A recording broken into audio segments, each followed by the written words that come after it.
اور ایک انسان دنیا میں ہر چیز کی تیاری کرتا ہے، لیکن قبر کی تیاری اس نے کی ہے کہ نہیں کی ہے، یہ سوال کسی اور سے پوچھنے کی ضرورت نہیں ہے، آدمی اپنے آپ سے پوچھے کہ میں نے اپنی قبر کی تیاری کی ہے کہ نہیں کی ہے، میں نے آخرت کی تیاری کی ہے کہ نہیں کی ہے۔ بچہ امتحان میں باپ اس کو ڈانٹتا ہے، باہر اگر کھیلتا کودتا دکھائی دے اور جلدی آ جائے، اگر جاب سے باپ دیکھتا ہے میرا بچہ تھوڑی دیر روک لیتا ہے گاڑی، بچے کھیل رہے ہیں گراؤنڈ کے اوپر، دیکھتا ہے میرا ہی بچہ ہے، ہاں اس کو آواز دے کے بلاتا ہے، نہیں آیا تو گاڑی لے کے اس تک جاتا ہے۔ کیا کر رہا ہے؟ کھیل رہا ہوں، کل امتحان ہے، شرم نہیں آتی؟ کل امتحان ہے، آج تو کھیل رہا ہے۔ یہی بچہ اگر باپ سے پوچھے آپ کا بھی تو امتحان قبر میں ہونے والا ہے، آپ یہ کیا کر رہے ہو؟ میں تو بچہ ہوں، میں مکلف نہیں ہوں، یہ دنیا کا امتحان ہے، جنت جہنم کا نہیں ہے۔ تم دنیا کے امتحان میں میرے بارے میں اتنی زیادہ فکر مند ہو، تم اپنے امتحان کے بارے میں سوچ رہے، وہ باپ خود اپنے بارے میں سوچے کہ میرا جنت اور جہنم کا امتحان ہے جس میں میں آج ہوں، اس وقت میں میرا امتحان جاری ہے، آخری سانس تک چل رہا ہے، اور مجھ سے پوچھا جائے گا میں نے اس امتحان کی کیا تیاری کی ہے۔ ہر آدمی اپنے بارے میں سوچے، ہر آدمی غور کرے۔ یہ آدمی دوسروں کے بارے میں سوچتا ہے، چھوٹی چیزوں کے بارے میں سوچتا ہے، اپنے بارے میں بڑی چیزوں کے بارے میں آدمی نہیں سوچتا، کتنا بڑا المیہ انسانیت کا ہے۔ اس لیے کامیاب انسان وہ ہے جو اپنی زندگی کے فانی ختم ہونے والے ہونے کو سمجھے اور اپنے ملنے والے ہر لمحے کو قیمتی سمجھے۔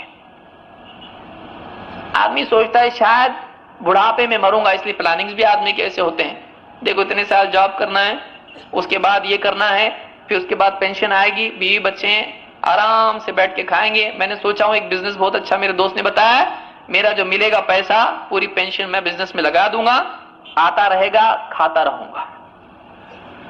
بچی ہے، اس کا نکاح ہے، بیٹا ہے، اس کا ایجوکیشن ہے، اس کی بھی سیٹنگ کر دیا۔ آدمی کتنا دور تک سوچتا ہے، لیکن معلوم نہیں رات میں کروٹ بدلنے کی بھی نوبت آئے گی کہ نہیں آئے گی، معلوم نہیں آخری سانس کب ہو۔ کتنا انسان سوچتا ہے دنیا کے بارے میں، حالانکہ اگر اس سے پوچھا جائے بھائی دنیا میں کتنا رہنے والے، دنیا میں کوئی بھروسہ نہیں موت کا، اور اس کے سامنے لوگ ایک ایک کر کے جاتے رہتے ہیں۔ ایسا بھی نہیں کہ سب کے لیے ایک دن موت کا مقرر ہو، ایک کے پیچھے ایک لوگ اس کے سامنے جاتے رہتے ہیں، دیکھتا رہتا ہے، اس کو ہوش آنے کے لیے جگایا جاتا رہتا ہے، آدمی نہیں جاگتا ہے۔ جو دوسرے کی موت دیکھ کر نہیں جاگے، وہ اپنی موت کے بعد جاگے گا ایک ایسی دنیا میں جس میں کچھ نہیں کر سکتا ہے، اور ہڑبڑا کے جب اٹھے گا دیکھے گا، اس سے پوچھا جائے گا من ربک، اس کے بعد اس کا احساس اس کو ہوگا کہ میں نے تو تیاری اس کی نہیں، اس کے بارے میں نے کچھ کیا نہیں۔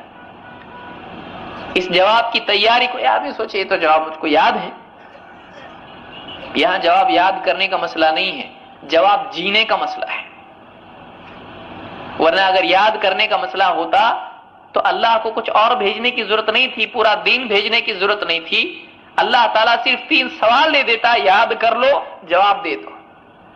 یہ یاد کرنے کا مسئلہ نہیں ہے، ان 3 سوالات کی تیاری اس کو حافظے میں بٹھانے کے اعتبار سے نہیں ہے کہ بس یاد کر لیا اور تیاری ہو گئی۔ یہ پریکٹیکل سوال ہیں کہ ان سوالات کو آدمی جانے، ان کو تسلیم کرے اور اپنی زندگی کو ان سوالات کے مطابق ڈھالے، تب جا کر وہ آدمی جواب دے پائے گا۔ اس لیے کہ قبر کے بارے میں اس بات کو یاد رکھیں، قبر کے جوابات ہمارے بس میں نہیں ہیں۔ بہت سارے لوگوں کی غلط فہمی ہوگی، میں تو دے دوں گا، مجھ کو سب معلوم ہے، دھوکہ ہی ہے۔